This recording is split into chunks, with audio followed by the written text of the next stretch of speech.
Astaghfirullah. Bismillahirrahmanirrahim. Assalamualaikum warahmatullahi wabarakatuh.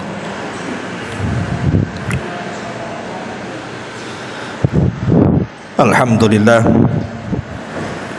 salatu wassalamu ala rasulillah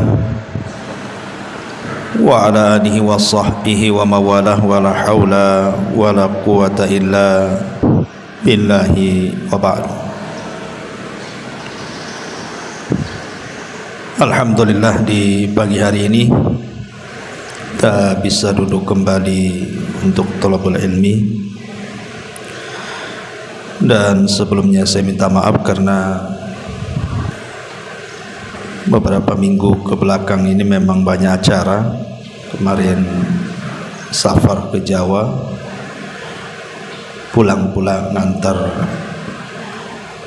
Umairah ke pesantren, terus datang pula tamu dari kampung, jadi berturut-turut hampir 3 mingguan, sehingga sering libur kajiannya.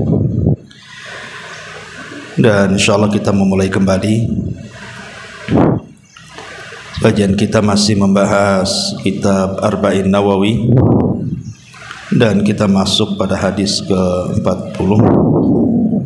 Kita baca hadisnya. An Ibni Umar radhiyallahu anhuma qala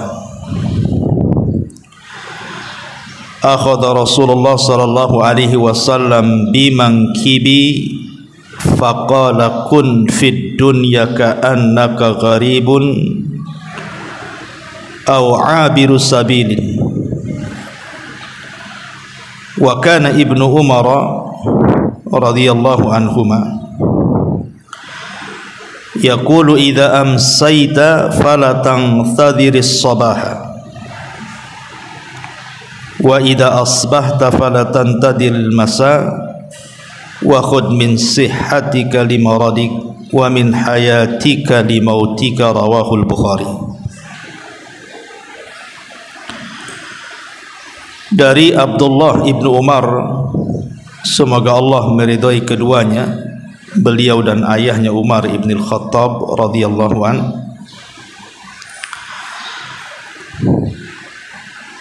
beliau berkata, Rasulullah sallallahu alaihi wasallam satu hari pernah memegang kedua pundakku seraya bersabda, jadilah engkau di dunia ini seperti orang asing ataupun seperti musafir.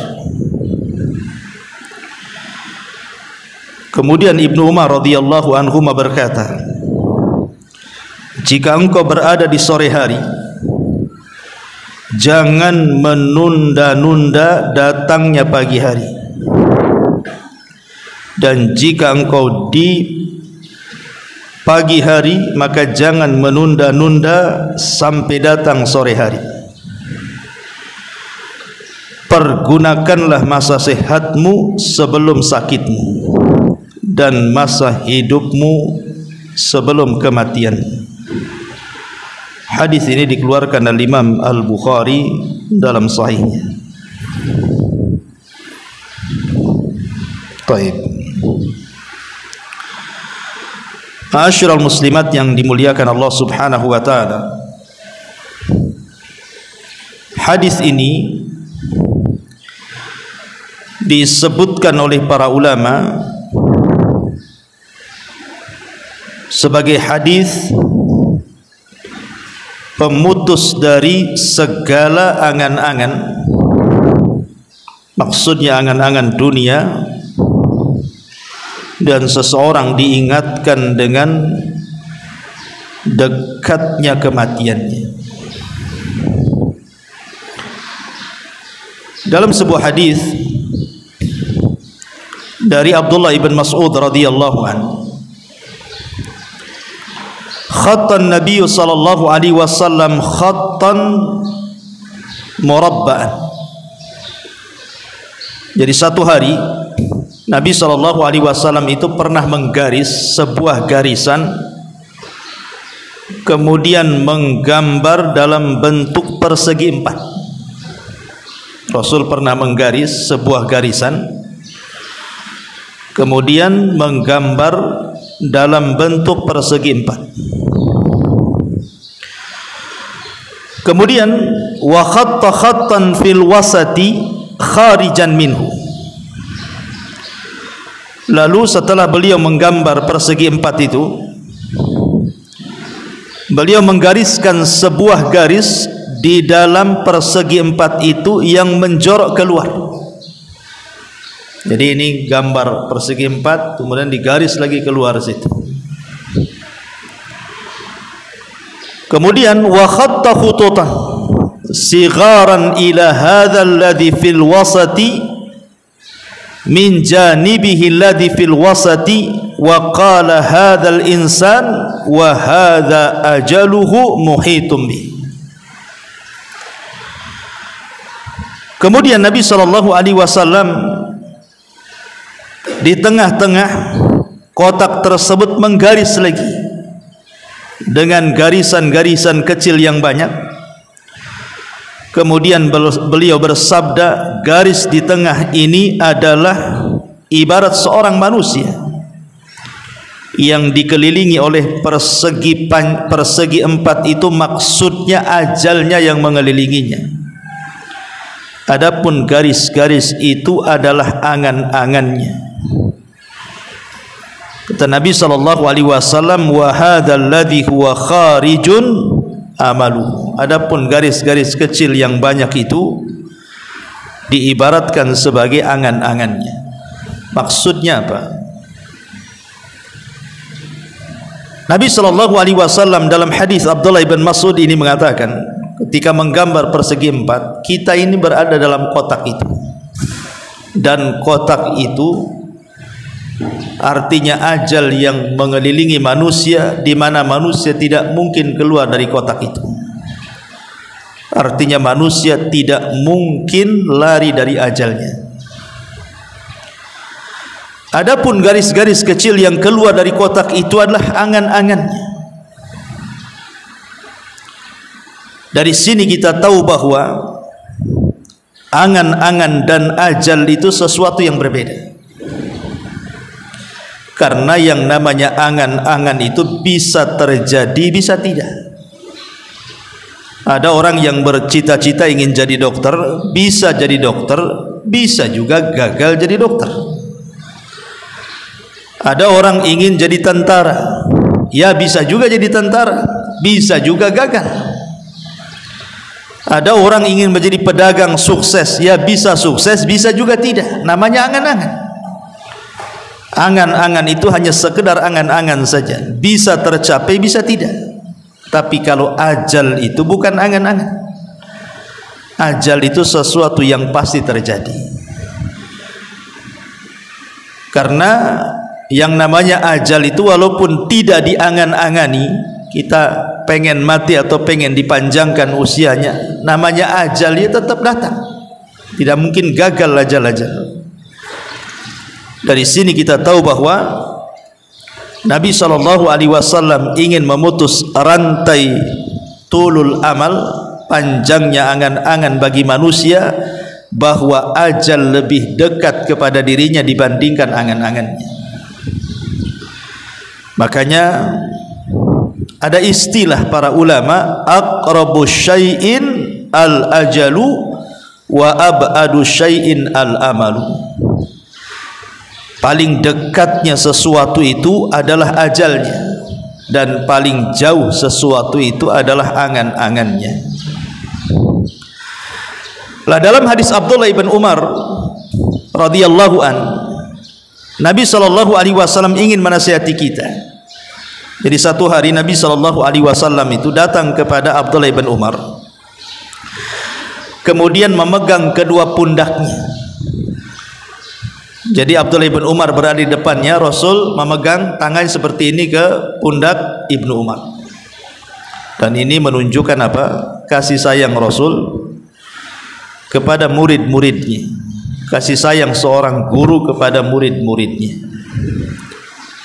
dilihat dari kedekatan Rasul meletakkan kedua tangan di pundak dan bahu Ibnu Umar. Jadi seorang guru harus punya kasih sayang dengan muridnya, karena Allah sendiri mengatakan, la in kunta faddan ghalidal qalbi dan faddu min hauli. Kalau engkau keras kasar kepada orang yang kau dakwahi wahai Muhammad, tentu mereka akan lari dari dakwahmu. Makanya Rasul mencontohkan kelembutan seorang pengajar kepada seorang murid. Dengan kedekatan beliau dan keakrabannya ditunjukkan dari kedua tangan beliau diletakkan di kedua bahu Ibnu Umar. Kemudian Nabi SAW mengatakan, ya ibna Umar, kun fid dunya ka'annaka gharib.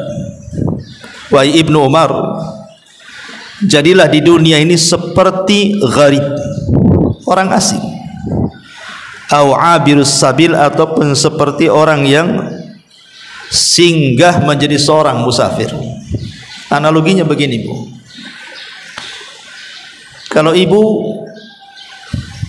tidak pernah singgah di Batam, anggaplah sebagian ibu ada yang dari Jawa, dari Sumatera, Padang, atau dari daerah manalah sebutkan, tidak pernah ke Batam. Di Batam ini tidak punya pemilih, tidak punya keluarga, dan Batam ini hanya sekedar kota transit saja, karena tujuannya bukan ke Batam. Boleh jadi ibu mungkin mau ke Singapura atau ke Malaysia. Hanya Batam ini tempat transit saja. Tidak ada saudara, tidak ada kawan, tidak ada siapa-siapa. Datanglah ibu ke Batam hanya sebagai seorang musafir hanya, ataupun transit saja, karena ingin tujuannya kan ke Malaysia atau ke Singapura. Mustahil orang yang transit terpikir macam-macam. Tidak mungkin ibu datang ke Batam terus tanya-tanya, tanya harga apartemen Habibi, mau beli di situ, ataupun tanya-tanya harga tanah berapa satu kaplingnya, atau tanya macam-macam. Tidak mungkin. Orang namanya transit hanya transit saja. Umumnya orang transit itu tidak mungkin tanya-tanya, karena dia tidak lama di situ, hanya singgah pergi lagi, karena harus melewati Batam masalahnya. Lah seperti itulah dunia, kata Nabi SAW kepada Ibnu Umar. Jadi dunia itu transit saja, karena tujuan kita akhirat. Tidak mungkin di dunia ini kemudian tanya rumah, tanya ini, tanya itu, sebagaimana orang asing ketika singgah di sebuah kota, karena dia nggak kenal orang, takut ditipu orang juga kan itu kalau tanya-tanya. Makanya Nabi SAW memberikan sebuah hikayah, permisalan kepada Ibnu Umar yang sangat dalam, dan mengatakan, kun fid dunya ka'annaka gharib au abirus sabil. Jadilah engkau di dunia seperti orang asing. Yang namanya orang asing itu pasti akan banyak tanya, pasti juga akan takut, pasti akan berharap cepat pergi dari situ. Au abirus sabil, ataupun seorang musafir. Karena seorang musafir itu tidak mungkin lama di tempat safarnya. Kalau bisa secepat mungkin dia pergi dari situ supaya sampai kepada tujuan. Lah Ibnu Umar ini radhiyallahu an paham dengan hadis ini, sangat paham dengan hadis ini. Makanya kenapa Ibnu Umar kemudian berkata, saking pahamnya dengan nasihat Nabi SAW, kata beliau, idza amsayta fala tantadir sabah wa idza asbahta fala tantadir al-masa wa khudh min sihhatika limaradik wa min hayatika limautik. Jika engkau di sore hari, maka segeralah beramal, jangan menunggu di waktu pagi. Dan jika engkau di waktu pagi juga segera beramal, jangan nunggu di waktu sore. Ambillah di waktu sehatmu sebelum sakitmu, dan di waktu hidupmu sebelum kematian. Ma'asyiral muslimat yang dimuliakan Allah Subhanahu wa taala, Abdullah bin Umar radhiyallahu anhuma sampai-sampai dijelaskan dalam biografi beliau ini bagaimana zuhudnya beliau dan memegang amanah Nabi SAW untuk dijadikan dunia ini sebagai tempat persinggahan seorang musafir atau orang yang asing yang sampai di situ. Abdullah ibn Mas'ud radhiyallahu anhu sampai memuji Ibnu Umar dan mengatakan, inna amlaka syababi Quraisyin li nafsihi anid dunya Abdullah ibn Umar. Orang yang paling bisa menahan dari pemuda-pemuda Quraisy untuk dirinya terhadap dunia, aku tidak melihat kecuali Abdullah ibn Umar radhiyallahu anhu.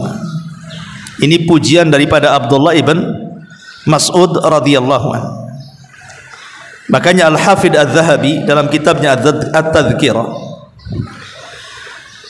jadi satu hari manusia datang kepada Ibnu Umar radhiyallahu anhuma dan menawarkan kekuasaan. Itu di zaman fitnah tuh. Dan ketika itu tidak ada yang lebih mulia yang masih hidup kecuali beberapa sahabatlah. Salah satunya adalah Abdullah ibn Umar radhiyallahu anhuma. Jadi orang-orang ini datang kepada Ibnu Umar dan mengatakan, anta sayyidun nasi wa ibnu sayyidihim. Ibnu Umar, engkau ini pemimpin sekarang dan engkau putra pemimpin, karena dia putra Umar bin Khattab. Wan nasu bika radun, manusia sudah berkumpul, mereka mau menjadikan kamu sebagai pemimpin kami. Wa nahnu nubayyi'uka, dan kami siap membaiatmu. Jadi manusia datang dari mana-mana meminta kepada Ibnu Umar untuk siap dibaiat dan menjadi pemimpin mereka, karena kala itu terjadi kekosongan pemimpin.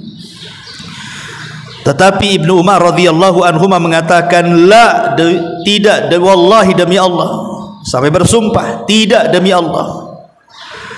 Beliau mengatakan, wala yuhraqu fi mahjamati damin, aku tidak mau ada satu tetes darah pun tertumpah di negeri ini.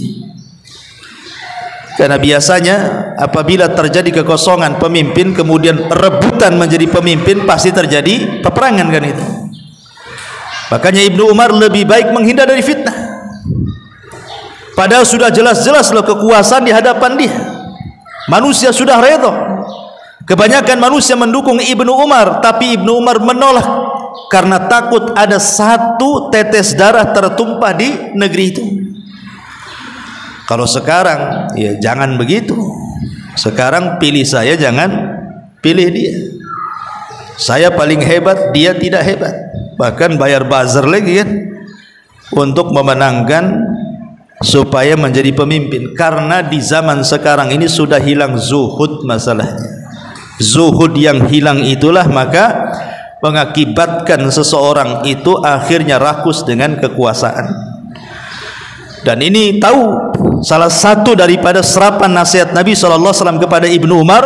Maka Ibnu Umar betul-betul mempraktikkan sampai urusan kekuasaan saja dia lari, tidak mau, karena dia tahu tanggung jawabnya seperti apa.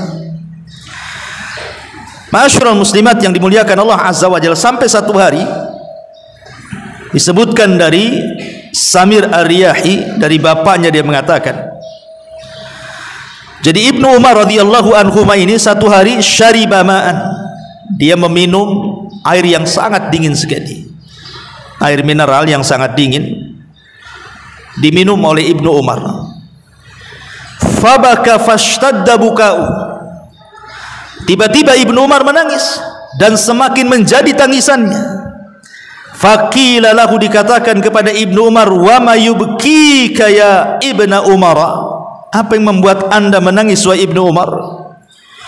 Maka Ibnu Umar mengatakan, tadzakartu ayatan fi kitabillah, karena aku teringat satu ayat dalam Al-Quran, wahila bainahum wa baina ma yashtahun fa'araftu anna ahlan nar la yashtahuna syai'an syahwatuhumul ma' wa qad qala Allah azza wa jalla afidu alaina minal ma' au mimma razaqakumullah. Karena Ibnu Umar teringat dengan permintaan penduduk neraka kepada penduduk sorga dan mengatakan, berilah kepada kami setetes air atau makanan yang Allah rizkikan kepada kalian. Dan ini permintaan terakhir penduduk neraka di dalam neraka, karena permintaan mereka Pertama, mereka minta kepada Allah Subhanahu wa taala agar dikeluarkan dari neraka. Tetapi Allah Subhanahu wa taala justru tidak mengajak bicara penduduk neraka. Allah katakan wala yukallimun, jangan kau bicara denganku. Sampai-sampai Abdullah ibn Amr ibn As radhiyallahu anhuma mengatakan Allah tidak bicara dengan penduduk neraka itu 2 kali umur dunia. Kemudian yang kedua, karena Allah Subhanahu wa taala tidak mau bicara kepada penduduk neraka, maka penduduk neraka meminta kepada malaikat Malik, wazanatun nar, penjaga neraka, agar Allah mewafatkan mereka saja, matikan saja mereka. Mereka minta kepada Malik, sudah wafatkan kami saja di sini. Karena mereka sudah tidak tahan dengan azab Allah. Tapi malaikat Malik mengatakan, innakum makithun, kalian tidak akan mati dan kalian akan tetap hidup di neraka. Kemudian permintaan yang ketiga, ketika mereka tidak bisa meminta kepada malaikat Malik agar Allah mewafatkan mereka, maka mereka pun meminta kepada para penjaga neraka agar yukhaffif alainal adzab, Allah meringankan azab kepada kami. Tapi para penjaga neraka pun mengatakan kalian tidak akan diringankan dan kalian akan selamanya disiksa. Ketika kemudian mereka tidak sanggup meminta kepada para penjaga neraka yang lainnya, barulah mereka melirik kepada penduduk surga dan mengatakan an afidu alaina minal ma au mimma razaqakumullah, berikan kepada kami setetes air atau makanan yang Allah rizkikan kepada kalian. Tapi penduduk surga pun menolak dan mengatakan innallaha harramahuma 'alal kafirin, Allah haramkan keduanya, maksudnya minuman dan makanan, kepada orang-orang kafir. Maka gagallah 4 permintaan penduduk neraka ini. Lah Ibnu Umar ketika membacakan ayat ini, an afidu alaina minal ma au mimma razaqakumullah, dia menangis. Dan sejak itulah dia hilang kecintaannya kepada dunia dan tumbuh kerinduannya kepada akhirat. Dan itu bentuk bagaimana Ibnu Umar paham dengan nasihat Nabi SAW, hendaklah dia menjadikan dunia sebagai tempat safar atau orang asing. Makanya kalau kita lihat biografi Ibnu Umar itu, Ibnu Umar ini beliau tidak pernah makan kecuali ada orang yatim ataupun orang miskin yang menemani dirinya. Kalau tidak ada anak yatim, tidak ada orang miskin, dia tidak akan makan. Jadi makannya itu bersama orang fakir dan orang miskin. Kalau tidak ada orang fakir miskin, dia akan makan dia. Dan itu menunjukkan apa? Zuhudnya beliau. Dari sini kita paham kalau sedikit menggali biografi Ibnu Umar radhiyallahu anhuma, Ibnu Umar sangat memahami nasihat Nabi SAW. Baik kita kupas sedikit isi daripada hadis Nabi SAW. Di sini Nabi SAW mengatakan nasihat kepada Ibnu Umar, kun fid dunya ka'annaka gharib aw abirus sabil. Jadilah wahai Ibnu Umar, engkau ini seperti orang asing ataupun orang yang lewat di sebuah tempat kemudian singgah dan berlalu dari situ, alias musafir. Isa bin Maryam alaihi salatu wassalam pernah menasihati tentang masalah dunia. Apa kata Isa bin Maryam? Isa bin Maryam mengatakan u'buruha wa la ta'muruha. U'buruha wa la ta'muruha. Dunia ini hendaklah kalian lewati dan jangan kalian makmurkan di dalamnya. Kata Isa bin Maryam, dunia ini cukup dilewati, tidak perlu dimakmurkan di dalamnya. Karena kita hanya lewat saja. Buat apa dimakmurkan? Waktu, tenaga, biaya kita habiskan di dunia sehingga ketika datang kematian semua ditinggalkan. Makanya kata Isa, lewati, jangan dimakmurkan. Kenapa demikian? Al-Imam Ibnul Qayyim rahimahullahu ta'ala mengatakan, Muhibbud dunya la yanfaku min thalathin. Pecinta dunia ini tidak lepas dari 3 perkara. Orang kalau cinta dunia pasti tidak lepas dari 3 perkara, kata Ibnu Al-Qayyim rahimahullahu ta'ala. Apa itu? Hammun lazimun wa ta'abun daimun wa khasratun la yanqadi. Yang pertama, kegelisahan yang terus menerus. Yang kedua, kecapean dan keletihan yang tidak berujung, dan penyesalan yang tidak pernah berhenti. Yang pertama, kesedihan dan kegelisahan yang terus menerus. Yang kedua, kecapean dan keletihan yang berkelanjutan. Dan yang ketiga, penyesalan yang tidak pernah berhenti. Inilah dunia. Coba kita perhatikan. Dunia ini lebih banyak membuat sedih dibandingkan senang. Cobalah perjalanan ibu dari kecil, bagaimana ibu rasakan sejak kecil itu, senang atau tidak? Kemudian setelah menginjak remaja, kemudian dewasa, kemudian menikah, kemudian punya anak, rasanya lebih banyak sedih dibandingkan bahagia. Dan kesedihan itu selalu lewat. Apabila datang kebahagiaan, datang lagi kesedihan. Kayaknya nggak pernah berujung tuh. Kemarin saja baru tertawa, hari ini pula sudah menangis. Kemarin baru bahagia, hari ini pula sudah gundah gulana. Begitu juga capek letih. Siapa yang tidak capek di dunia ini? Stres, Bu. Mikir macam-macam kan, mikir itu. Mikir pengen punya rumah, pengen punya tanah, pengen punya uang, pengen punya baju, tas, macam-macam orang di dunia ini. Dan itu kan tidak ujung-ujung ada kan, harus mencari, lelah letih. Kadang-kadang nekan pula suaminya untuk membelikannya, padahal dia tahu kemampuan suaminya seperti apa. Ya karena dunia ini melelahkan. Ujung-ujungnya penyesalan. Kenapa? Karena sudah dikumpul-kumpul pun ditinggalkan. Makanya ada istilah hakikatud dunya at-tajmi'u wat-tafriqu. Hakikat dunia itu, ibu kumpul-kumpulkan sudah banyak, ibu tinggalkan. Ibu tinggalkan. Berapa banyak coba orang-orang yang sudah kaya sukses itu akhirnya meninggal dunia kan? Dia kan gak mungkin berpikir besok akan mati. Tidak ada orang yang mereka rakus dengan dunia itu berpikir besok akan mati. Enggak mungkin, mustahil. Tetapi namanya kematian itu pasti sebuah kelaziman. Makanya di sini Imam Ibnul Qayyim mengatakan, hammun lazimun wa ta'abun daimun wa hasratun la tanqadi. Ma'asyiral muslimat yang dimuliakan Allah Azza wa Jalla, kalau kita melihat sedikit kisah para sahabatnya. Abu Dzar Al-Ghifari radhiyallahu anhu.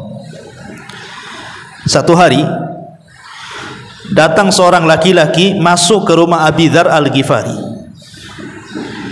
Maka pandangan orang ini melihat di sekeliling rumah Abu Dzar Al-Ghifari.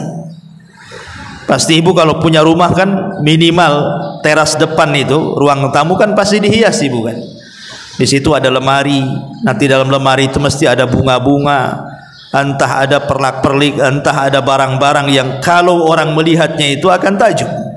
Kursinya pun yang bagus, mejanya yang bagus, toplesnya yang bagus, sampai warna riasnya pun harus cantik kan itu. Orang kalau punya rumah pasti yang pernah dihiasi pertama kali ruang tamunya. Lah orang ini masuk melihat di sekeliling rumah Abu Dzar Al-Ghifari radhiyallahu anhu. Fata'ajjab, dia pun heran. Kemudian mengatakan, ya Abu Dzar, aina mata'ukum? Wahai Abu Dzar, kok rumah ini kosong? Kok enggak ada barang-barang, enggak ada kursi, enggak ada meja, enggak ada lemari, enggak ada macam-macam, kosong blong rumahnya. Hanya ada tikar kecil saja. Kemudian kata Abu Dzar, inna lana baitan nuwajjihuhu ilaihi salihah mata'ina. Sesungguhnya ini bukan rumahku loh. Kata Abu Dzar, ini bukan rumahku.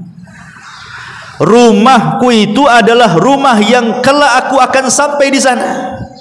Dan disitulah engkau akan melihat barang-barangku yang sangat indah yang tidak pernah kau lihat. Maksudnya apa? Surga.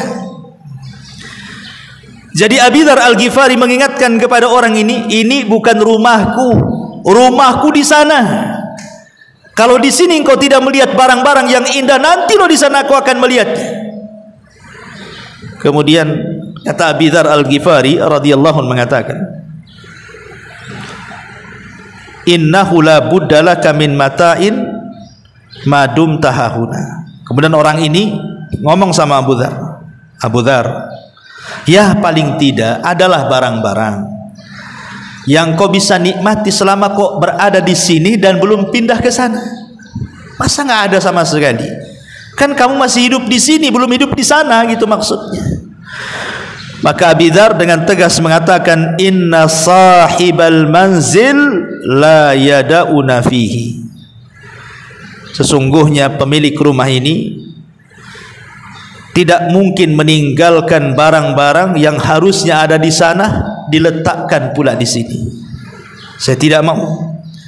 Maunya saya semua yang ada di sini ada di sana. Dan ini menunjukkan apa? Zuhudnya para sahabat Nabi SAW. Dan ini senada dengan kisahnya Abu Ubaidah ibn Jarrah radhiyallahu anhu.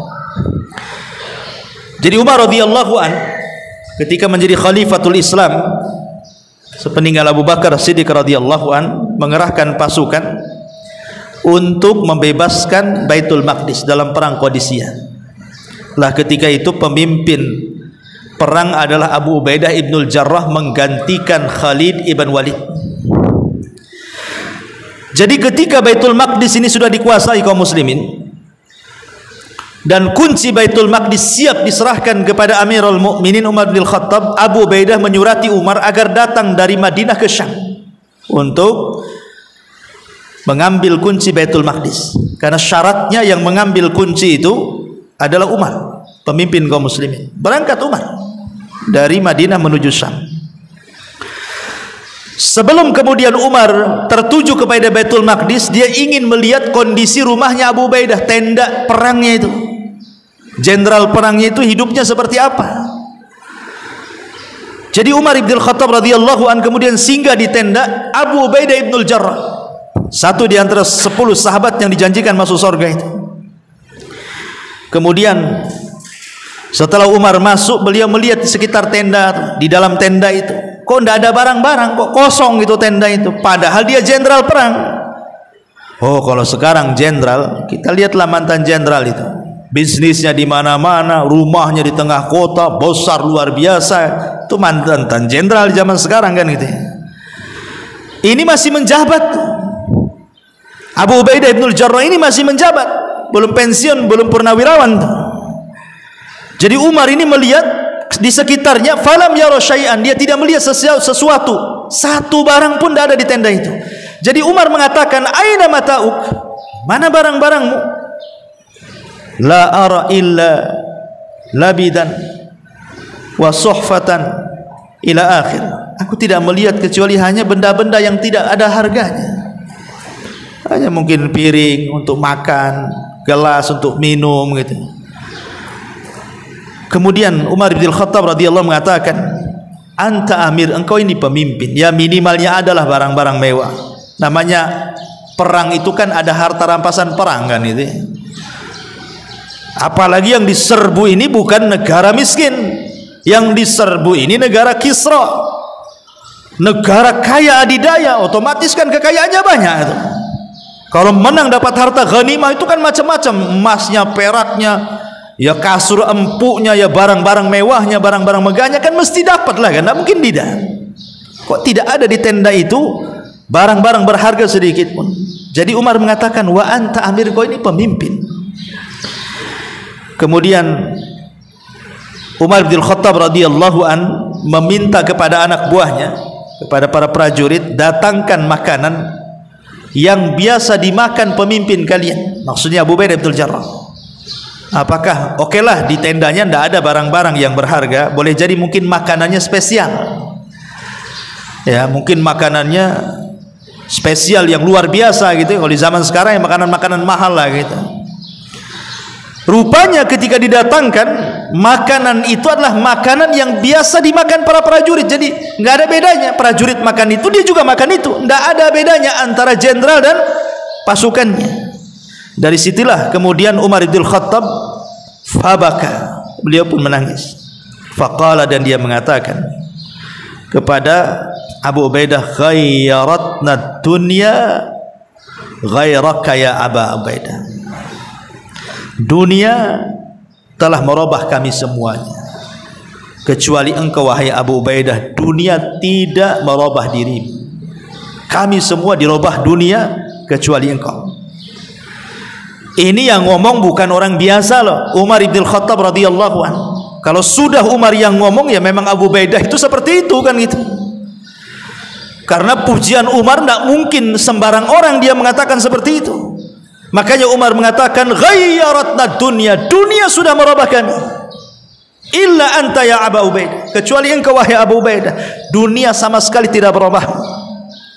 Itulah makna, karena Abu Ubaidah sangat paham hadis Nabi sallallahu alaihi wasallam dalam sebuah hadis, mali walid dunya, mali walid dunya. Kata Nabi sallallahu alaihi wasallam, apalah aku dengan dunia ini?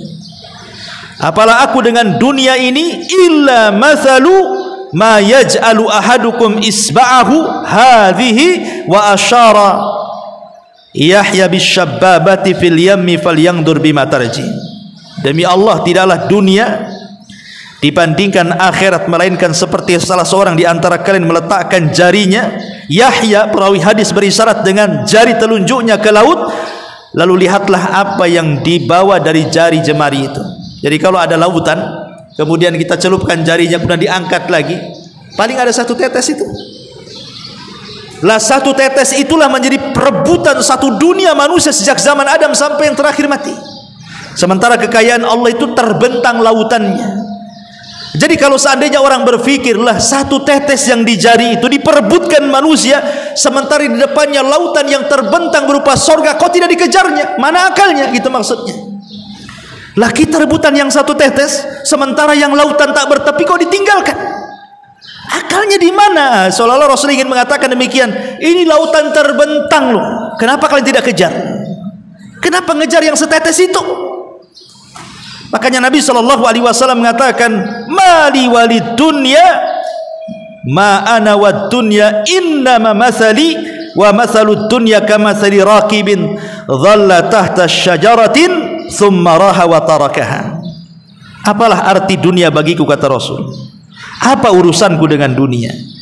Sungguh perumpamaanku dan perumpamaan dunia adalah seperti pengendara yang berteduh di bawah pohon, lalu istirahat sesaat kemudian meninggalkannya. Sebagian ulama hadis mengatakan dunia ini seperti kailulah. Tahu kailulah? Tidur siang. Jadi seolah-olah Rasul ingin mengatakan, kita ini lagi safar, capek, ada pohon di situ, kemudian kita duduk di situ hanya kailulah, tidur sesaat, tidur siang, kemudian setelah bangun kemudian kita pergi lagi. Itulah dunia, seperti singgah di bawah pohon, hanya sekedar tidur kemudian pergi. Pendeknya kehidupan dunia, dan memang pendek kan. Sekarang kan ibu yang usianya 40-50 tahun kan udah nggak terasa. Mungkin masa lalu itu hanya kenangan saja kan. Oh dulu ibu pernah kecil sekolah di sini, main di situ, kemudian remaja sekolah di sini di situ, kemudian dewasa sekarang sudah menikah, punya anak, sebagian sudah punya cucu. Kok cepat kali zaman ini. Seolah-olah tahu-tahu saja ya, tahu-tahu kecil, remaja, dewasa, tahu-tahu ngaca sudah beroban semuanya. Ya itulah dunia, nggak terasa. Bahkan kalau waktu zaman dulu itu kayaknya lama sekali. Saya masih ingat tuh kalau dulu itu siang dari pagi sampai sore itu kan lama kali. Tapi sekarang kan dari pagi ke sore itu cepat sekali rasanya. Tahu-tahu zuhur, asar, maghrib. Ini kayak kajian saja. Baru tadi kita ngaji udah 9.42 sekarang ini. Terasa duduk kayak gini. Ya. Nah ini menunjukkan bahwa dunia ini hanya sesaat. Bahkan ada seorang sahabat, Salman Al-Farisi radhiyallahu anhu. Ma'ruf kisah Salman Al-Farisi, seorang sahabat yang keliling dari satu negara ke negara berikutnya hanya mencari hidayah, dari beragama penyembah berhala berupa api Majusi, kemudian masuk Nasrani, kemudian dibeli oleh tuan Yahudi, sampai akhirnya dapat hidayah masuk Islam. 3 agama dilewati itu Salman Al-Farisi, Majusi, Nasrani, Yahudi, baru Muslim ya. Dan Salman Al-Farisi walaupun demikian termasuk as-sabiqun al-awwalun, dia orang-orang yang lama mengikuti jejak Nabi.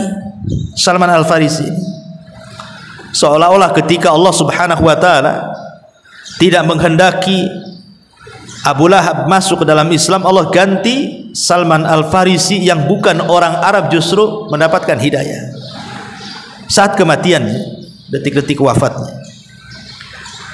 Jadi Sa'ad bin Abi Waqqas ini satu di antara 10 sahabat yang dijanjikan surga ini datang menjenguk Salman saat wafatnya. Kemudian dilihatnya Salman ini menangis, maka Sa'ad bin Abi Waqqas berusaha menghibur Salman dan mengatakan, alaisa qad sahibta Rasulullah sallallahu alaihi wasallam kada wa kada, alaisa kada wa kada, alaisa kada wa kada. Wahai Salman, engkau ini orang yang paling lama berkawan dengan Nabi, sekian dan sekian waktu engkau sudah berbuat begini dan begitu bersama Nabi, engkau sudah berbuat begini dan begitu bersama Nabi. Jadi Sa'ad bin Abi Waqqas berusaha menenangkan Salman karena ketika itu menangis saat detik wafat itu, diingatkan dengan kebaikan. Dan ini sunnah hukumnya, kalau ibu ziarah kepada orang sakit, maka yang dibicarakan tidak boleh kecuali kebaikan. Tidak boleh ibu bicara soal keburukan di ruangan yang ada orang sakit di situ, nggak boleh. Tetapi ceritakan kebaikan, kau ini orang baik, atau diceritakan ke kawannya biar dia dengar. Sayang dia sakit, jadi dia orang baik, mudah-mudahan Allah sembuhkan dia, supaya dia dengar waktu sakitnya. Ya, karena di sini Sa'ad memberikan contoh kepada kita, menjelaskan kepada Salman bagaimana jasa beliau dulu dan bagaimana pertemanan beliau dengan Nabi sallallahu alaihi wasallam.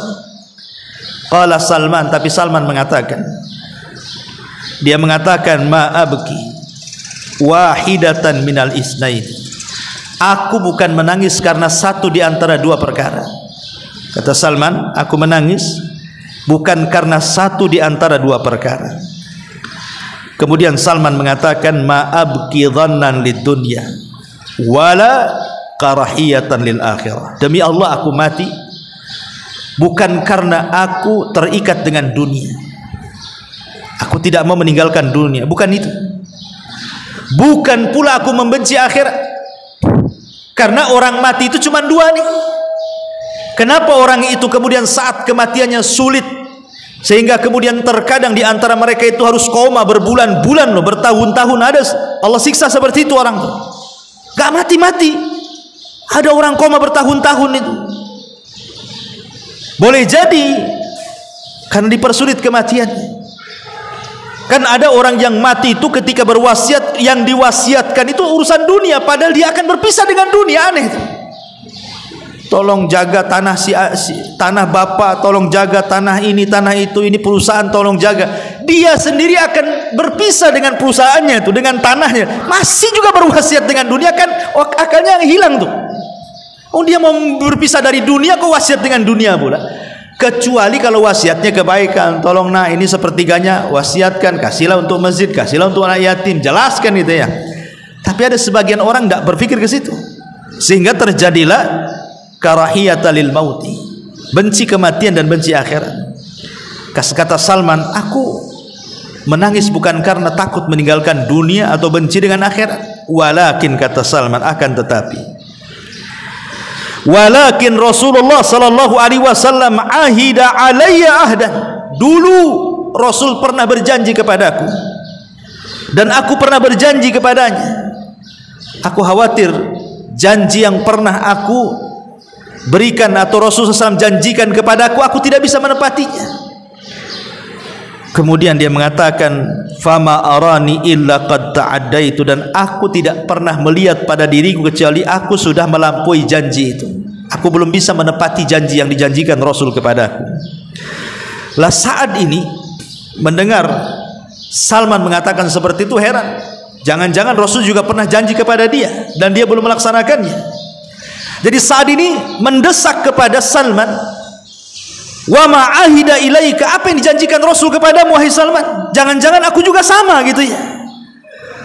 Maka Salman Al-Farisi radhiyallahu anhu mengatakan, annahu yakfi ahadakum mithlu zadir raqib wa la arani illa qad ta'addaitu wa ma anta ya Sa'ad fattaqillah idza inda hukmika wa idza hakamta wa inda qasamika idza qasamta wa idza hammika idza hamamta. Kata Salman Al-Farisi radhiyallahu anhu, Rasul dulu pernah berjanji kepadaku agar engkau wahai Salman menjadikan kehidupan dunia ini dalam berjalan di atas dunia ini mithlu zadir raqib. Ambillah perbekalan secukupnya seperti seorang musafir berbekal. Ibu kalau berbekal safar, tidak mungkinlah rumah dibawa. Macam mana bawa rumah? Walaupun punya kendaraan, tidak semua orang itu bawa kendaraannya kan. Ibu mau safar ke Jawa, punya mobil bagus di sini. Ada sebagian kita yang bawa, ada sebagian kita yang tidak bawa kan. Malas pula mau bawa mobil, bagus dia charter di sana. Ya. Dan tidak mungkin juga ibu bawa beras, bawa bumbu-bumbu dapur kan itu. Yang penting bawa ATM isinya uang semua. Artinya kan orang kalau mau safar itu kan dia pasti cari yang ringan. Makanya kalau orang cerdas dalam safar itu dia tidak mau bawa koper banyak-banyak kan. Ngapain bawa koper banyak-banyak kan itu. Bagus beli pakaian di jalan. Ya, pulang bawa oleh-oleh jadinya kan. Kalau bawa koper banyak-banyak, bawa oleh-oleh di sana tak jadi beli. Pulangnya saja sekoper itu yang kita bawa kan. Pasti orang kalau safar itu dia cari yang paling ringan tuh. Kalau bisa jangan nenteng lah, nenteng dompet saja. Karena sekarang ini safar dimudahkan, mau makan tinggal makan, mau beli pakaian tinggal beli, di mana saja pun ada pasar gitu. Artinya bahwa Rasul ingin mengatakan, kalau engkau menjadi seorang musafir, maka ambillah perbekalan secukupmu, lah itulah dunia. Ambillah perbekalan secukupnya di dunia untuk akhiratmu. Lah kata Salman Al-Farisi, wala arani illa waqad ta'addaitu, dan aku tidak pernah melihat pada diriku kecuali aku sudah melampaui janji itu. Adapun kau wahai Sa'ad, mumpung kau masih hidup, bertakwalah kepada Allah dalam hukummu apabila engkau berhukum, dalam pembagianmu apabila engkau membagi, dalam cita-citamu apabila engkau bercita-cita.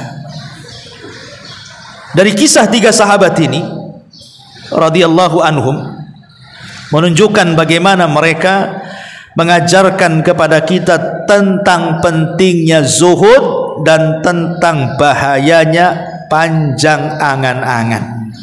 Inti daripada nasihat-nasihat para sahabat ini bahwa di sini ada faedah tentang pentingnya zuhud dan pentingnya seseorang itu untuk tidak memperpanjang angan-angan. Kenapa demikian? Malik ibn Dinar, seorang ulama salaf, mengatakan arba'un minasyaqa, ada 4 perkara termasuk kecelakaan manusia. Kalau ibu masuk dalam 4 perkara ini celaka.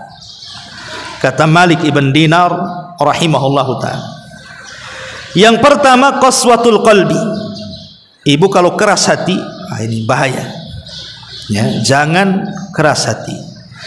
Yang kedua jumudul aini. Ibu kalau susah menangis, susah menangis, baca Quran susah menangis, susah diingatkan akhirat juga susah menangis ya. Karena itu akibat dari keras hati kan. Kalau sudah keras hati pasti mata susah menangis ya. Tapi kalau lembut hatinya pasti mata akan mudah menangis. Kemudian yang ketiga tulul amal, panjang angan-angan, yang berakibat kepada yang terakhir wal hirsu ala dunya. Dari panjang angan-angan itulah akhirnya seseorang rakus terhadap dunia, sudah tidak kenal mana halal mana haram, yang penting dapat dunia. Ini kata Malik ibn Dinar 4 perkara kalau ada pada hidup manusia celaka dia. Hatinya keras mengakibatkan susah menangis, otaknya panjang angan-angan dunia, berakibat dia pun rakus terhadap dunia tanpa menyaring apakah dunia yang diambilnya halal ataukah haram. Makanya kata ulama, kalau ingin sembuh dari tulul amal, panjang angan-angan, lakukan dua perkara. Kalau orang ingin sembuh supaya tidak terlampau panjang angan-angannya, lakukan dua perkara. Yang pertama, ingat bahwa annaka rahilun, engkau ini akan pergi dari dunia. Ingat bahwa kita ini akan pergi dari dunia. Tidak mungkin kita selamanya di dunia. Dan itu kita saksikan di sekitar kita hari-hari. Ada yang meninggal kan, ada yang bayi meninggal kita saksikan, ada yang anak remaja meninggal kita saksikan, ada yang sudah tua juga meninggal kita saksikan. Bahkan sebagian ibu mungkin ada yang memandikannya, mengkafaninya, dan kita saksikan itu. Artinya dunia ini tidak mungkin lama. Kemudian yang kedua, alaika biziaratil maqabir. Sekali-kali bagi wanita itu boleh berziarah kubur, tetapi bagi laki-laki hukumnya sunnah. Sering ziarah kubur, tapi perempuan boleh ziarah kubur, tapi sekali-kali, jangan sering. Dan inilah dua perkara. Ingat bahwa kita tidak akan kekal di dunia, dan ingat dengan ziarah kubur bahwa saudara kita juga sudah mendahului kita dari kematian. Para nabi meninggal, orang-orang soleh meninggal, bahkan manusia yang paling sombong, bejat sekalipun seperti Namrud, Fir'aun, Qarun dan yang lainnya juga meninggal. Maka dua perkara ini bisa mengobati orang itu supaya tidak panjang angan-angan. Kenapa mengingat kematian? Karena orang yang panjang angan-angan itu karena sudah tidak ingat kematian. Makanya sering saya contohkan, Bu, ada orang sudah tua, usianya mungkin sudah 60, 70 tahun, sudah kaya dia sebenarnya, perusahaannya banyak, rumahnya bagus, kendaraannya ada, rekeningnya gendut. Seandainya dia tidak kerja, loh, duduk saja itu, sampai mati tidak akan habis tuh kekayaannya. Harusnya orang-orang yang sudah dekat dengan kematian itu kan fokus tuh ke masjid, baca Quran, zikir. Dia tahu dia akan meninggal, tapi kenyataannya orang yang justru ketika sudah tua ingat kematian itu lebih sedikit ketika dibandingkan dia masa muda. Karena makin sibuk dunianya, buat cabang sana, cabang sini, makin sombongnya nampak gitu kan. Lah ini kan karena tidak mengingat kematian tadi. Sudah tua tapi tidak ingat kematian, disiksa dengan dunianya. Lah sebab yang kedua, karena dia tidak pernah ziarah kubur. Coba kalau dia sering ziarah kubur, nampak gitu ya, bahwa tetangganya dikubur di sini, tetangga depan dikubur di situ, kawan sekolahnya dia dikubur di sini, mungkin dia berpikir bahwa oh kemarin saudara saya, kemarin kawan saya, boleh jadi sekarang atau besok atau lusa mungkin saya. Lah makanya dua perkara ini kata para ulama termasuk ilaj tulil amal, obat dari panjangnya angan-angan. Ma'asyiral muslimat yang dimuliakan Allah Subhanahu wa taala, di zaman dulu Nabi Nuh alaihi salatu wassalam, kita tahu Nabi Nuh itu salah satu nabi yang panjang umurnya kan. Ada yang mengatakan 1500, ada yang mengatakan 1400, ada yang mengatakan 1782, macam-macam. Intinya di atas 1000 lah umurnya Nabi Nuh alaihi salatu wassalam. Jadi Nuh ini setelah kemudian berdakwah selama alfasanatin illa khamsina ama, 950 tahun, kemudian terjadi tufan sehingga melulantakkan seluruh kaumnya, membinasakan kecuali Nuh dan orang-orang yang di perahunya yang selamat. Jadi satu hari Nuh ini sudah selesai tufan, kaumnya pun sudah binasa, dan dia pun membawa orang-orang yang tidak banyak di perahunya. Jadi malaikat maut ini datang ingin mencabut Nuh alaihi salatu wassalam, mencabut nyawa Nuh alaihi salatu wassalam. Dan disebutkan oleh Imam Qurtubi saat memberikan tafsiran kepada surah Al-Ankabut ayat 14-15. Jadi malaikat maut ini mengatakan, ya Nuh, ya akbaral anbiya wa ya tawilal umri wa ya mujabad da'wati kaifa ra'aita dunya. Wahai Nuh, wahai nabi yang paling besar, wahai nabi yang dipanjangkan umurnya, wahai nabi yang diijabah doanya, bagaimana menurutmu soal dunia? Jadi malaikat maut bertanya kepada Nuh alaihi salatu wassalam, kaifa ra'aita dunya, bagaimana menurutmu soal dunia? Maka Nabi Nuh alaihi salatu wassalam mengatakan, mithla rajulin bunya lahu baitun lahu baban fadakhala min wahidin wa kharaja minal akhar. Nuh mengatakan, dunia ini permisalan ibu ini dibangunkan satu rumah, kemudian dibuatkan dua pintu, pintu depan dan pintu belakang. Kata Nuh, dunia ini seperti rumah. Engkau masuk dari situ, kau keluar dari situ. Ya, Nuh alaihi salatu wassalam mengatakan, dunia ini seperti rumah. Ibu punya rumah, ada dua pintu, pintu depan dan pintu belakang. Seolah-olah ibu masuk dari pintu depan, kemudian keluar dari pintu belakang. Ah, itulah dunia. Rumah ini tidak akan dibawanya, ditinggalkan begitu saja. Seolah-olah keluar masuk saja, masuk keluar saja.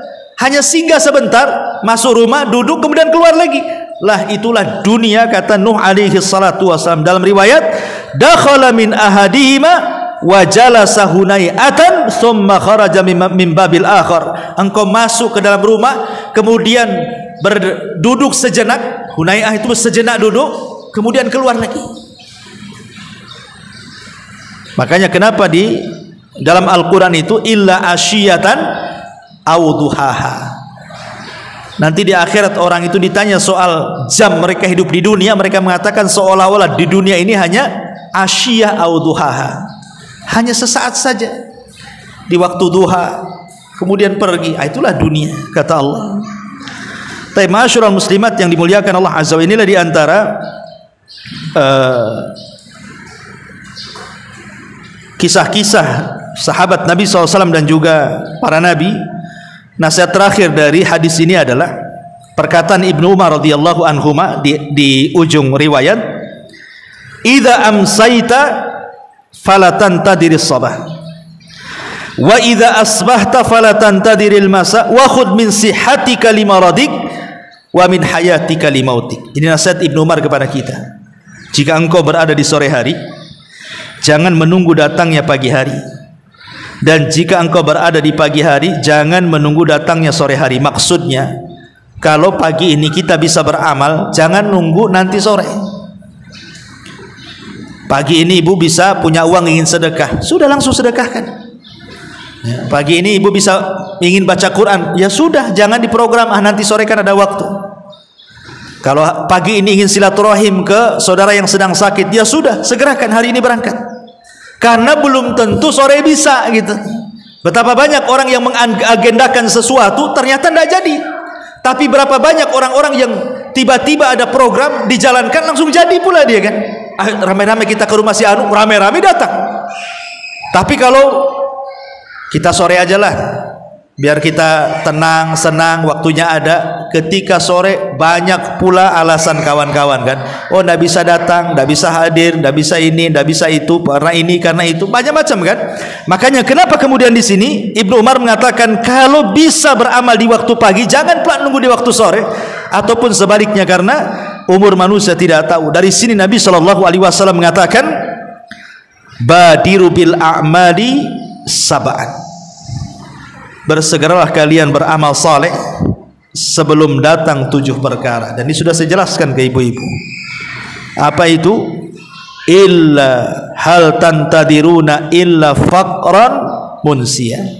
Apakah ibu harus menunggu menjadi orang fakir yang melupakan ibadah? Nah, sekarang mumpung ya walaupun tidak miskin sekali, tetapi kan cukup hidupnya, walaupun tidak kaya sekali, tetapi cukuplah. Masih bisa lah ibu datang ke majelis taklim, masih bisa sholat duha, masih bisa berinfak walaupun tak banyak gitu kan. Kalau memang bisa lakukan, jangan sampai datang kefakiran yang melupakan. Karena orang fakir itu, ada orang fakir itu kalau diajak ibadah pikirannya tidak akan nyambung. Kenapa? Nggak bisa saya datang ke pengajian, besok saya makan apa? Ini kerjaan banyak. Kalau saya tak kerja, keluarga makan apa? Akhirnya lupa ibadah tuh, karena kefakiran yang melalaikan tadi. Ataupun yang kedua, ghinan mutghiyah. Ketika fakir berangan-angan, nanti kalau sudah kaya ingin haji, kalau sudah kaya ingin sedekah, kalau sudah kaya ingin betul-betul bantu, tapi sudah kaya melampaui batas dia. Nggak ada satupun yang dibantu, haji pun tidak, umroh pun tidak mau berangkat, ya. Ataupun yang ketiga, maradan mufsidah, jangan menunggu sakit yang mendudukkan ibu sehingga tidak bisa bergerak. Orang sakit itu, Bu, hanya angan-angan saja. Saya lihat ada orang di stroke, ya kan, ditaruh di kursi roda itu. Dia ngomong pun tak bisa, udah menyon gitu ya mulutnya, kakinya pun tidak bisa digerakkan, tangannya. Kita memandang dia saja sedih, apalagi yang merasakan. Kita melihat dia saja sedih itu. Kita sudah terpikir kalau seandainya saya yang ada di situ. Coba berpikir, Bu, kalau seandainya ibu melihat ada orang terduduk lagi stroke, kemudian ibu berpikir, bagaimana kalau saya yang di situ? Tentu kan pikirannya aneh-aneh tuh kita ini, sudah ketakutan. Makanya kasihan gitu melihat orang-orang seperti, apakah nunggu seperti itu gitu ya, nunggu sakit yang tidak bisa seseorang itu bergerak untuk ibadah. Atau yang keempat, haraman mufannida, ataupun mungkin diberikan pikun. Sudah sholat dibilang belum sholat, belum sholat dibilang sudah sholat, puasa dibilang tidak puasa, sedang puasa dibilang puasa, macam-macam orang pikun itu. Ataupun yang terakhir, yang kelima, mautan mujahiza, ataupun kematian yang mendadak, dan ini yang banyak. Atau yang keenam, dajjal, fasyarrul ghaibin yuntadhar, ataupun apakah harus nunggu dajjal dan itu sebaik-baik perkara gaib yang ditunggu-tunggu. Atau yang terakhir, awis saatu adha wa amar, ataukah kiamat adalah sesuatu yang sangat berat dan menakutkan. Makanya Rasul mengatakan, ightanim khamsan qabla khamsin. Kata Nabi SAW, jaga 5 perkara sebelum datang 5 perkara. Apa 5 perkara sebelum 5 perkara itu? Kata Nabi SAW, jagalah 5 perkara sebelum datang 5 perkara.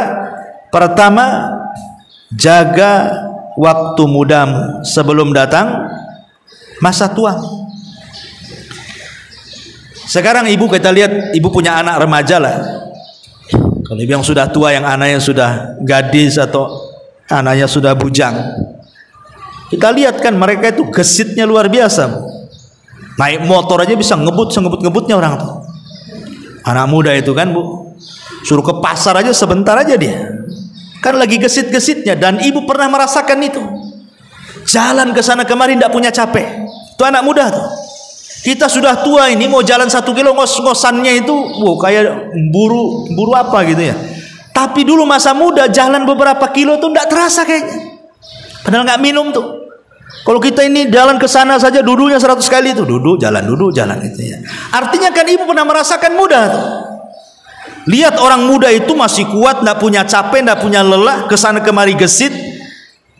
Artinya kalau seandainya masa muda itu digunakan untuk ibadah, ibadah apa saja anak muda itu bisa semua dia. Mau ngaji jauh perjalanannya bisa, mau apa saja bisa. Tapi kalau sudah tua, Bu, angan-angan saja. Aduh, pengen ngaji di sana, tapi jalan tak bisa.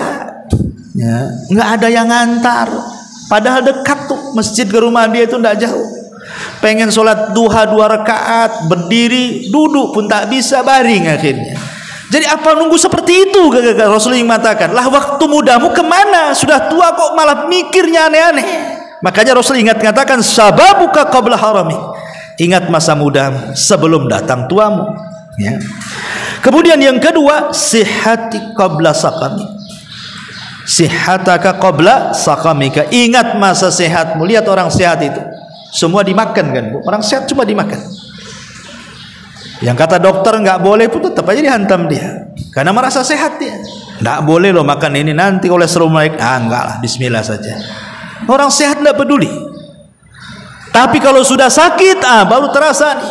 Dikasih makanan enak depan dia, jangan, nggak boleh dekat-dekat ini. Nggak boleh kata dokter nih. Ini kalau saya mati 3 hari mati nih katanya. Ini kalau saya makan nih, habislah saya. Macam-macam kan orang. Kalau orang sudah sakit ini baru terpikir tuh. Nyesel saya makan ini, coba saya nggak makan ini, saya nggak begini gitu ya. Artinya ketika di waktu sehat itu, urusan makan saja seseorang itu berpikir. Makanya saya katakan, Orang kalau usia 40 tahun ke bawah, 40 tahun ke bawah, itu kalau makan pakai mulut, Bu. Ya. Makan pakai mulut, semua masuk. Sate mau 100 tusuk, gulai mau 100 baskom, semua masuk. Ya. Tapi kalau 40 tahun, 50 tahun ke atas itu makan pakai otak, Bu. Ya kan? Dia nggak pakai mulut, pakai otaknya. Cocok nggak nih? Masuk nggak nih? Gula nggak nih? Kolesterol nggak nih? Naik nggak darah nih?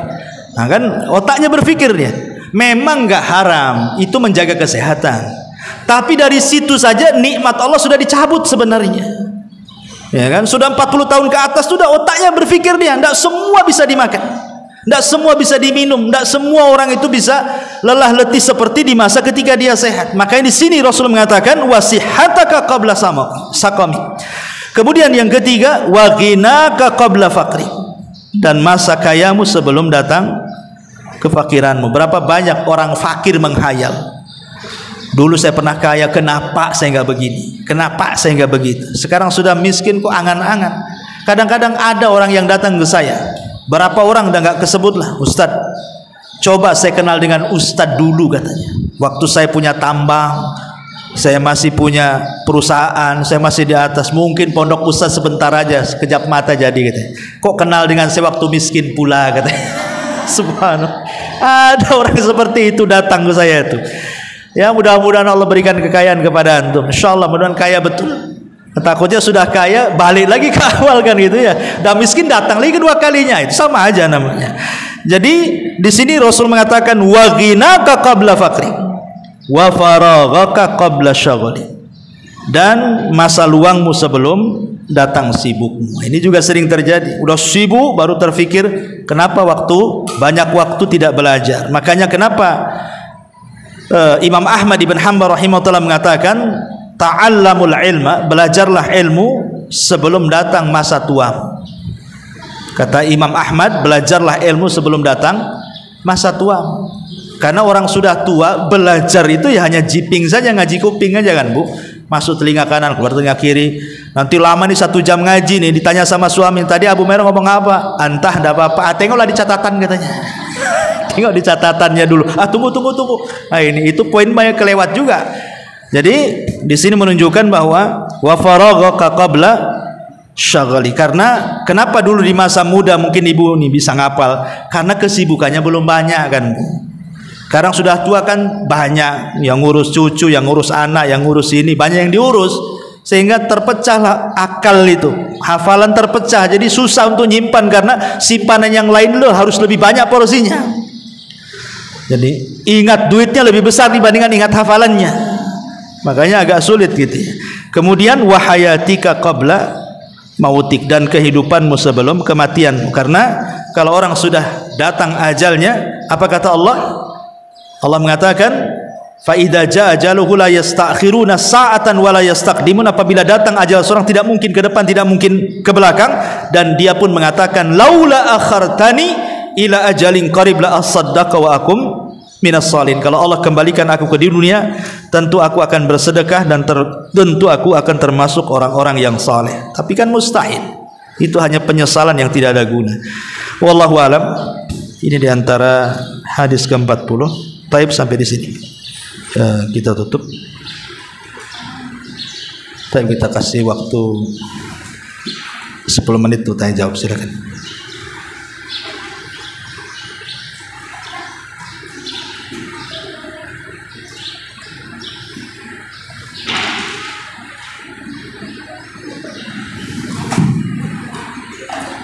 Bismillah, Assalamualaikum Ustaz. Waalaikumsalam. Alhamdulillah, sudah beberapa kali kajian kita tidak bisa merupakan hari ini insya Allah kajiannya berguna untuk kita semuanya. Yang anak tanyakan ya Ustaz, di pembahasan di awal tadi ada perkataan yang Ustaz sampaikan, sesungguhnya manusia itu banyak mengalami kesedihan daripada kesenangan, dari masa kecil ke umur sebaya dan masa tua. Itu maksudnya yang anda secara umum atau orang-orang yang tertentu yang dibuat Allah yang mereka merasakan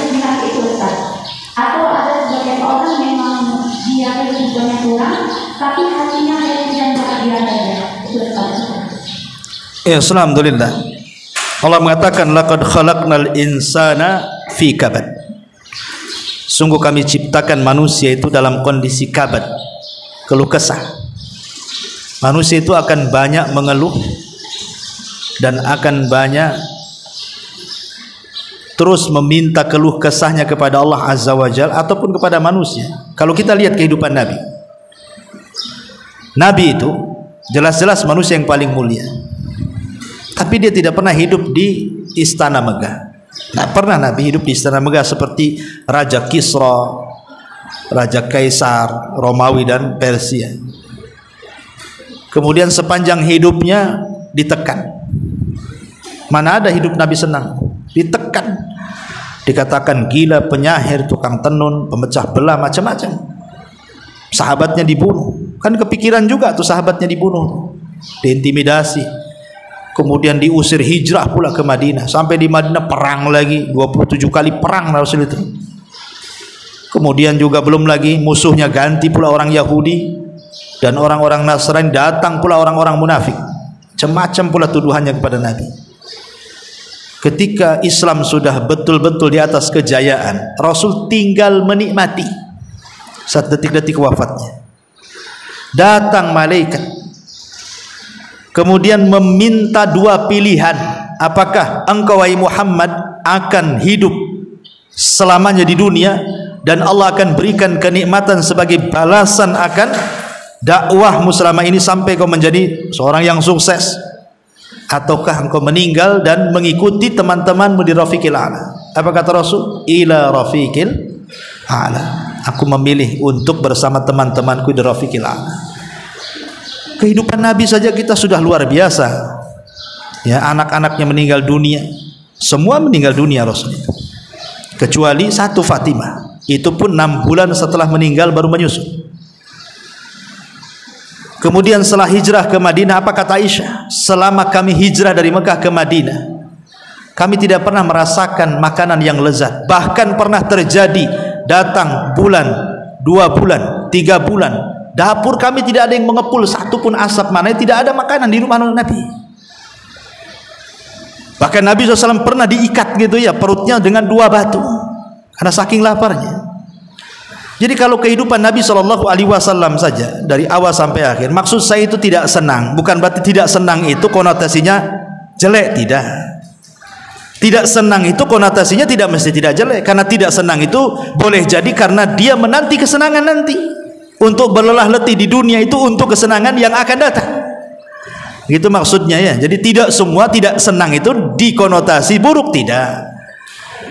Ada yang tidak senang Allah uji itu karena mengangkat derajat, ataupun menghapus kesalahan dia, ataupun menegur dia karena dosa-dosa yang pernah dia lakukan, atau menjadi tabungan kelak di akhirat setelah kematian. Wallahu a'lam. Tapi manusia memang tidak akan senang hidupnya, dan itu sebuah kepastian karena dunia sendiri adalah darul bala. Memang tempat manusia itu akan diuji Allah. Tidak ada satu manusia yang tidak diuji. Para nabi aja diuji. Tapi kan Allah itu maha mengetahui ujian yang berat ditujukan kepada siapa, ujian yang ringan ditujukan kepada siapa, karena dilihat daripada iman seseorang kan. Kalau imannya kuat ujiannya berat tuh, kalau imannya cetek ya ujiannya pun kecil, karena Allah tidak mungkin membebani manusia di luar kemampuannya. Tapi kalau manusia dari kecil sampai sekarang, sampai ibu masih hidup sekarang atau sangat akan datang, ujian tuh nggak akan lepas, Bu. Nampak loh ibu kawannya senyum-senyum di pengajian karena nggak ada beban. Iya, nampak di depan mata. Kalau dia pulang mungkin stresnya lebih stres daripada ibu tuh. Cuman dia malu mau ngomong tuh. Ada orang yang seperti itu. Tapi ada orang yang mulutnya ember, Bu. Ada masalah sedikit kesenggol apa aja cerita dia. Ya, dia nggak tahan kecuali ceritakan tuh. Ada orang yang nggak tahan seperti. Ada orang yang sabar, betul-betul sabar, dia nggak mau cerita sama orang. Dia ngadu kepada Allah Azza wa Jalla saja. Tapi ada orang yang tidak mau ngadu kepada Allah, ngadu pula sama orang. Masih mending orang itu ngajak bicara, ngadu sama Facebook loh. Facebook gak bisa bicara loh. Lah kadang-kadang kan manusia itu, tapi pasti manusia diuji, dan ujian itu akan terus-terusan. Tetapi walaupun demikian kan ada busyra, kabar gembira. Inna ma'al usri yusra. Tidak semua ujian itu begitu. Tidak. Pasti satu kesulitan itu akan datang 2 kemudahan, 3 kemudahan, pasti akan keluar.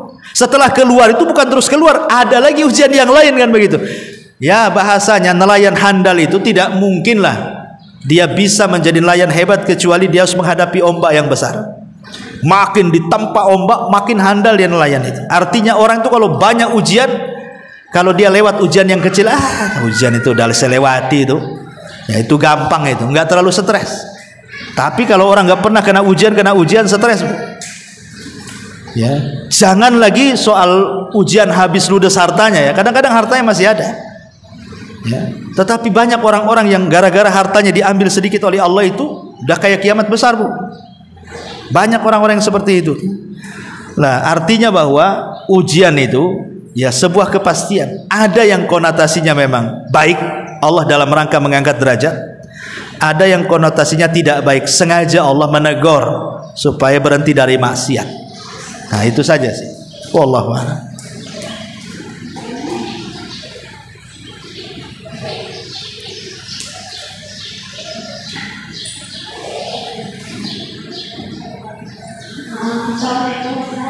Waalaikumsalam. Saya mau nanya ya, apakah seorang istri juga bisa dizolimi suami dosa?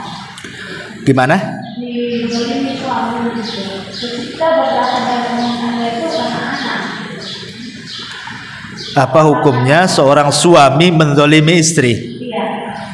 Iya. Terus itu apakah seorang istri tidak bertahan karena anak itu apakah halnya itu? Oke, ya. Ya, alhamdulillah. Itulah tadi saya jelasin, Bu. Kadang-kadang di dunia ini ibu pikir sebelum menikah itu gambaran ibu tuh senang saja. Kan ada orang belum menikah itu udah kayaknya karena melihat orang menikah akhirnya senang. Rupanya setelah ibu jalani justru sebenarnya tidak menikah itu lebih senang dibandingkan menikah. Karena mungkin banyak kezaliman dari pasangan, baik istri kepada suami atau sebaliknya. Tetapi ingat bahwa sesenang-senangnya orang yang tidak menikah, sesenang-senangnya orang yang tidak menikah, dia tidak dapat pahala seperti sesusah-susahnya orang menikah. Kan itu ya. Kenapa? Karena semata-mata menikah tidak beramal apapun, hanya akad nikah. Qabiltu nikah, aku terima nikahnya. Hanya sebatas itu saja. Maka seorang suami dan istri itu sudah diberikan separuh agama. Separuh agama sudah dikasih. Kalau orang belum menikah nggak dikasih separuh agama. Berarti kalau separuh tinggal nyari yang separuhnya. Lah yang separuhnya inilah dicari dengan cara apa? Sabar, syukur, qanaah, zuhud. Itulah dalam keluarga. Dan kebanyakan seorang istri dalam keluarga itu, dia masuk surga itu karena dua akhlak. Seorang istri, kunci masuk surga seorang istri dalam rumah tangga itu cuma dua akhlak. Pertama syukur, yang kedua sabar. Makanya kenapa Allah titik beratkan seorang wanita itu dua perkara kan? Salat dan puasa. Idza shallatil mar'atu khamsaha. Apabila seorang wanita menjaga salat 5 waktu. Wa shamat syahraha. Kemudian menjaga puasa Ramadannya. Ingat hanya Rasul dua ibadah yang disebut, salat dan puasa. Lebihnya wa hafizat farjaha wa ta'at ba'laha, jaga kemaluan, jaga suami. Tapi ketika Allah menyebutkan dua ibadah, Allah sebutkan dua saja. Jaga salat 5 waktu, jaga puasa Ramadan. Apa hikmah dibalik dua ibadah ini? Salat itu melahirkan syukur, dan puasa itu melahirkan sabar. Makanya ketika Nabi SAW pecah-pecah kakinya, sampai Aisyah radhiyallahu anha sebagai istri kasihan dengan suaminya karena Rasul sudah sepuh, dan mengatakan sudahlah, cukupkan yang wajib-wajib saja, tidak perlu harus tiap malam qiyamul lail sampai kakinya pecah-pecah. Apa jawaban Rasul? Rasul mengatakan kepada Ummul Mukminin Aisyah radhiyallahu anha, afala akuna abdan syakura, salahkah saya wahai Aisyah menjadi hamba yang bersyukur? Dari sini salat melahirkan syukur, ya. Dan puasa melahirkan sabar. Karena puasa itu terkandung 3 kesabaran. Sabar dalam menjalankan ketaatan, sabar dalam menjauhi kemaksiatan, dan sabar ketika menghadapi qada dan qadar. Ada semua pada puasa.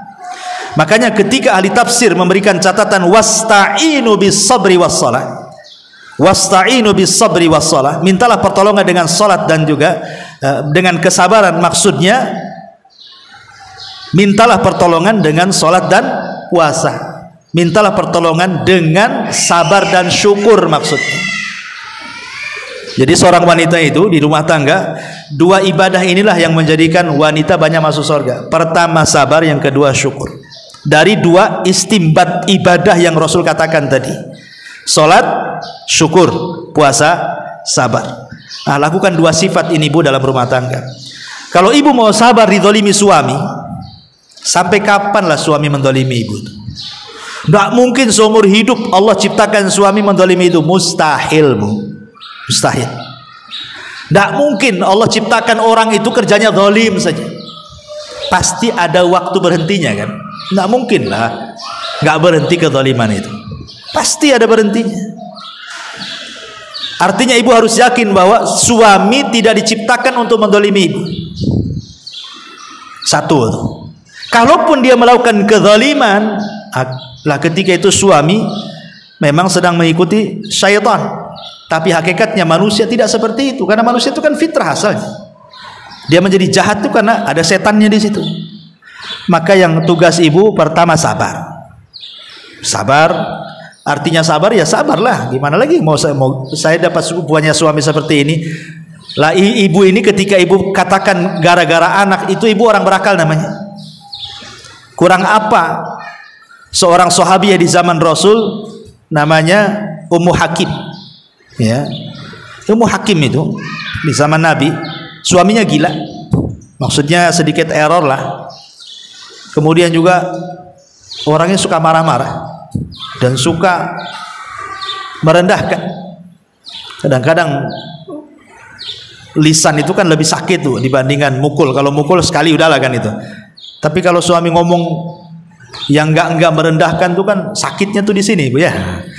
Artinya bahwa ini Ummu Hakim ini, itu suaminya begitu Bu, agak sedikit gila, kurang akal. Yang kedua kalau ngomong suka merendahkan dan suka marah-marah. Mau ibu punya suami kayak gini? Kan nggak mau lah kan itu. Kurang waras saja nggak mau, apalagi ditambah dengan marah-marahnya, ngerendahinnya. Seandainya setengah gila saja nggak mau ibu tuh punya suami. Ini udah setengah gila orangnya, bang marah-marah, tapi dia sabar. Ketika suaminya ngomong sama dia, anti kadhari ummi, engkau seperti punggung ibuku, nangis dia. Karena kalimat itu dalam jahiliyah talak artinya.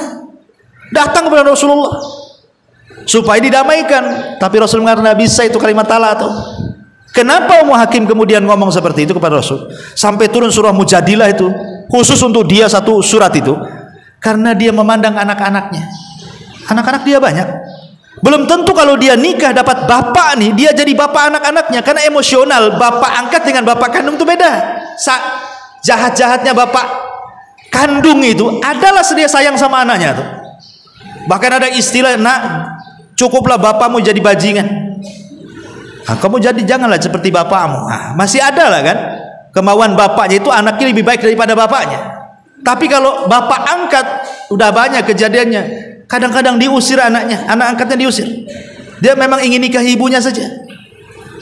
Ya. Ataupun mungkin ibu tidak menikah lagi, akhirnya anak-anaknya jadi yatim kan? Yatim hidup bahasanya. Iya kalau orang tuanya, bapaknya tanggung jawab. Kalau enggak, ya. Maka sebenarnya yang harus ibu lakukan pertama berdoalah. Bu, doa itu pengetuk pintu langit. Makanya sering analogikan, kalau saya benci sama ibu, tapi ibu datang ke saya hari-hari ngetuk pintu, tuk tuk tuk, ustad gitu. Gak mungkin lah nggak saya buka Bu. Tiap hari datang ngetuk, tiap hari datang ngetuk. Nggak mungkin nggak saya buka, pasti dibuka. Awalnya sih sewot, ngapain kita ketukan gitu ya kan. Lama-lama kan disalami, apalagi ibu datang bawa rantang, ya kan, bawa roti, bawa apa. Lama-lama lembut lah saya ini. Itu kepada manusia loh ya. Allah itu mimbabil aula. Ini namanya mafhum aulawi. Manusia saja kalau diketuk hari-hari datang sayangnya, apalagi Allah yang tidak ada dendam. Kalau hari-hari diketuk pintu langit dengan doa, dengan ya Allah lembutkan hati suami, ya Allah ambil waktu-waktu yang mustajab. Mustahil lah Allah itu nutup pintu suami, itu mustahil. Maka doa bu, sepertiga malam doa, minta diketuk tuh pintu langit itu tiap hari kalau bisa. Lama-lama dilembutkan lah. Yang punya hati itu Allah kok. Ya kalau ibu doakan yang jelek-jelek, mati aja lah suami saya, ya Allah mati saja dan kecelakaan ya, biar saya terhindar. Anda itu nggak bagus ya kan. Jadi satu doa ya. Yang kedua introspeksi.